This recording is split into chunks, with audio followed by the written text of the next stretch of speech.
السلام علیکم ورحمۃ اللہ وبرکاتہ۔ معزز ناظرین کرام، درود شریف کی کثرت اسی ماہ مبارک شعبان المعظم میں آیات درود نازل ہوئی اور درود پاک کا حکم آیا، اس لیے اس مہینے میں کثرت سے درود شریف پڑھنا چاہیے۔ غنیت طالبین میں ہے کہ شعبان وہ مہینہ ہے جس میں بھلائیوں کے دروازے کھول دیے جاتے ہیں، برکتیں نازل ہوتی ہیں، خطائیں بخش دی جاتی ہیں اور گناہوں کو مٹا دیا جاتا ہے۔ حضور نبی اکرم صلی اللہ تعالی علیہ وسلم کی خدمت میں کثرت سے ہدیہ درود نچاور کیا جاتا ہے، جو کہ مخلوق میں سے سب سے بہترین مخلوق ذات گرامی صلی اللہ علیہ وسلم ہے، اور یہ مہینہ نبی اکرم صلی اللہ علیہ وسلم پر درود و سلام پیش کیے جانے کا خصوصی مہینہ ہے۔ توبہ کے ذریعے گناہوں سے پاکی اس ماہ مبارک میں بھی دل کا میل اور روح کا زنگ دور کرنے اور گناہوں سے پاکیزگی حاصل کرنے کے لیے حضور صلی اللہ تعالی علیہ وسلم کے وسیلہ جلیلہ سے دربار حق میں دعا کی جائے۔ غنیت طالبین میں ہے کہ ہر صاحب عقل مومن کو چاہیے کہ اس مہینے میں غفلت نہ کرے، بلکہ اس ماہ میں سابقہ غفلتوں کوتاہیوں سے توبہ کے ذریعے گناہوں سے پاک ہو کر رمضان المبارک کے استقبال کی تیاری کرے،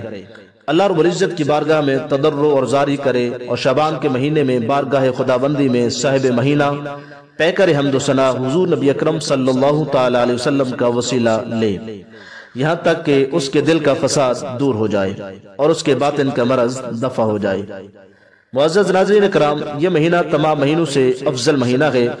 چونکہ یہ مہینہ حضور صلی اللہ علیہ وسلم کا مہینہ ہے، اس لیے تمام مہینوں سے افضل ہے۔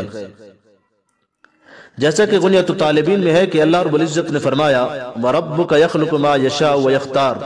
آپ کا رب جو چاہتا ہے پیدا فرماتا ہے اور اختیار فرماتا ہے۔ اللہ تعالیٰ نے ہر چیز سے چار کو منتخب فرمایا، پھر ان چار میں سے ایک کو افضلیت کے لیے پسند فرمایا، جیسا کہ فرشتوں میں حضرت جبریل، حضرت میکائیل، حضرت اسرافیل اور حضرت عزرائیل علیہ السلام کو چن لیا،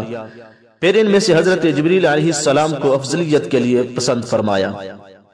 اسی طرح انبیاء کرام علیہ السلام میں سے حضرت ابراہیم، حضرت موسیٰ، حضرت عیسیٰ اور سیدنا محمد صلی اللہ تعالی علیہ وسلم کو اختیار فرمایا،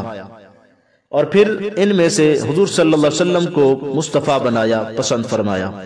اور اسی طرح صحابہ کرام علیہم الرضوان میں سے چار صحابہ کو منتخب فرمایا،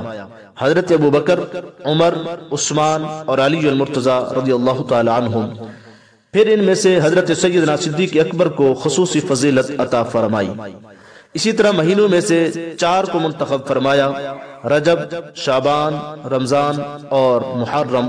ان میں سے شعبان کو پسند فرمایا، اس لیے کہ یہ حضور صلی اللہ علیہ وسلم کا مہینہ قرار پایا۔